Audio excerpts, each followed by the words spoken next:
আসসালামু আলাইকুম রহমতুল্লাহ। বন্ধুরা, খুব সুন্দর বয়ানটি মনোযোগ দিয়ে শুনুন আর লাইক দিয়ে শেয়ার করুন, বন্ধুদের সাবস্ক্রাইব করে সঙ্গে থাকুন। দাউদ নবীকে আল্লাহ বিশেষ শানি হিসাবে দাওয়াত করবেন। কুরআনের দান বুঝাইতে গিয়া কথাটা না বলে আমি পারলাম না মুসলমান। আমার আল্লাহ তাআলা জান্নাতের ময়দানে কুরআন তেলাওয়াত করার জন্য হযরতে দাউদ নবীকে বিশেষ অতিথি বানাবেন। এখন আমার আল্লাহ তাআলা জান্নাতের ময়দানে কুরআন তেলাওয়াত করার জন্য এখন প্রধান অতিথি বানাবেন। প্রধান অতিথি কাকে বানাবে?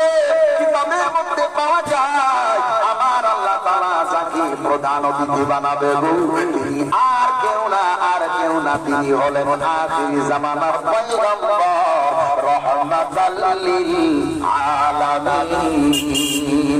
একটু চিৎকার মেরে বলা হবে না সুবহানাল্লাহ। রাহমাতাল লিল আলামিন নবী, রাহমাতাল লিল আলামিন নবী, কুরআনে প্রমাণ আশক বিনে